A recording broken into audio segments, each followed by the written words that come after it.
যোৱা 24 আগষ্টৰ ৰাতি 10:30 বজাত মোৰ সমষ্টিৰ 9জন, গোৱালপাৰা জিলাৰ 6জন, 15জন শ্ৰমিকক এটা স্কিল চেণ্টাৰত কাম কৰি থকা অৱস্থাত ময়ূৰ বৰগোহাঁই শিৱসাগৰ জিলাৰ বিজেপিৰ সভাপতি তেওঁৰ লগত কিছু ভেৰুণীয়া গুণ্ডা লগত লৈ আহি শ্ৰমিকসকলক অমানসিক অত্যাচাৰ কৰে, কোবাই পিঠি ফালি দিয়ে আৰু তেওঁলোকক ধমক দিয়ে যে তহঁতে আজি ৰাতিৰ ভিতৰত গুচি যা, তহঁতে পাব লগা 15 লাখ টকা আৰু কেতিয়াও নুখুজিবি।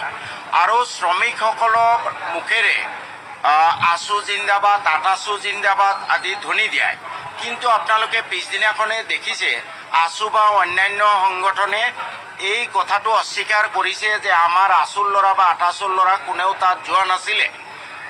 24 তাৰিখে ঘটনাৰ পিছত শ্ৰমিকসকল ৰাতাৰাতি ট্ৰেইনত গুচি আহিলে। আহি পেলাই 25 তাৰিখে তেওঁলোকে গোচৰ ৰুজু কৰিবলৈ পুলিচ থানাত এপ্ৰ'চ কৰিলে। কিন্তু বৰপেটা পুলিচ থানাৰ কোষেশ্বৰ নাথ নে কিবা এজন আছে, তেওঁ প্ৰথমে গোচৰেই নল'লে। ইয়াৰ পিছত সদনত হোৱা প্ৰতিবাদৰ কাৰণে যোৱাকালি গোচৰটো লৈছে। এই বিষয়ত কিন্তু ময়ূৰ বৰগোহাঁইক আজিলৈ গ্ৰেপ্তাৰ কৰা হোৱা নাই। 24 আগষ্টৰ পৰা আজি 29 আগষ্ট, 5 দিন পাৰ হৈ গ'ল। তেনেক্ষেত্ৰত 24 ঘণ্টাৰ ভিতৰত ময়ূৰ বৰগোহাঁই গ্ৰেপ্তাৰ হ'ব লাগিছিলে, গ্ৰেপ্তাৰ কৰা নাই। এই বিষয়টো লৈ আজি মই শূন্যকালীন ঘণ্টাত জাননী দিছিলোঁ। কিন্তু দুৰ্ভাগ্যজনক কথা, আমাৰ অধ্যক্ষ উপাধ্যক্ষ তেওঁলোক আচলতে পাৰ্টিৰ ওপৰত উঠিব লাগে যেতিয়া এই চকীখনত বহে। কিন্তু যোৱা সময়ত দেখিছোঁ অতি দুৰ্ভাগ্যজনকভাৱে বিৰোধীৰ মাত বন্ধ কৰিবলৈ তেওঁলোকে চেষ্টা কৰে আৰু তেনেকুৱা চেষ্টাৰ ফলশ্ৰুতিতেই আজি মোৰ 0 আৱাৰৰ নটিচটো তেওঁলোকে গ্ৰহণ নকৰিলে। মই বিধানসভাত দাবী কৰিছিলোঁ যে এইটো অত্যন্ত গুৰুত্বপূৰ্ণ। ময়ূৰ বৰগোহাঁই আজি 5 দিন কেনেকৈ হাৰি থাকিলে? আপোনালোকে প্ৰয়োজন বোধ কৰিলে কাৰোবাক 10 ঘণ্টাৰ ভিতৰত গুলিয়াই মাৰিব পাৰে, কিন্তু ময়ূৰ বৰগোহাঁই 15জন শ্ৰমিকক কোবাই পিঠি ফালি দিলে, 15 লাখ টকা তেওঁলোকৰ অনাদায় হৈ থাকিলে।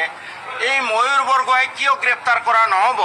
ময়ূৰ বৰগোহাঁইৰ দৰে বিজেপিৰ নেতাসকলে আচলতে অসমত অশান্তিৰ সৃষ্টি কৰিব খুজিছে। মই এতিয়া মোৰ মনত সন্দেহ হৈ আছে, ইয়াত কোনো মিয়া অসমীয়া সংঘাত নহয়, ইয়াত কোনো উজনি নামনি সংঘাত নহয়, হিন্দু মুছলমান সংঘাত নহয়। আচলতে মুখ্যমন্ত্ৰীৰ আঙুলিৰ হেলনত তেওঁৰ কিছু কেপ্টেইন ময়ূৰ বৰগোহাঁইৰ দৰে তেওঁলোকে অসমখন অশান্ত কৰিব খুজি আছে 2026 চনৰ নিৰ্বাচনক কেন্দ্ৰ কৰি। সেইকাৰণে মই আজি প্ৰতিবাদ কৰিছিলোঁ। কিন্তু দুৰ্ভাগ্যজনকভাৱে উপাধ্যক্ষ মহোদয়ে মোক দিনটোৰ কাৰণে নিলম্বন কৰিলে আৰু ইয়াৰ প্ৰতিবাদত ময়ূৰ বৰগোহাঁইৰ অতি সোনকালে গ্ৰেপ্তাৰৰ দাবীত, সোনকালে মানে 24 ঘণ্টাৰ ভিতৰত গ্ৰেপ্তাৰৰ দাবীত, শ্ৰমিকসকলৰ 15 লাখ টকা আদায় কৰি দিয়াৰ দাবীত, দেশত ৰাজ্যখনত হত্যা, হিংসা, ধৰ্ষণ বন্ধ কৰাৰ দাবীত, হিন্দু মুছলমান সম্প্ৰীতি ৰক্ষা কৰাৰ দাবীত আজি মই 2 ঘণ্টাৰ কাৰণে ধৰ্মঘট কৰিছোঁ। এয়া আছিল চেয়াৰমেন আলীৰ মন্তব্য। শ্ৰমিকৰ অনাদায়ী 15 লাখ টকা আদায় দিয়াৰ দাবী চেয়াৰমেন আলীৰ। হাতত প্লে কাৰ্ড লৈ ময়ূৰ বৰগোহাঁই গ্ৰেপ্তাৰৰ দাবীত চেয়াৰমেন আলীৰ প্ৰতিবাদ। নিউজ ডেস্ক ৰিপৰ্ট, দৈৰতি অসম।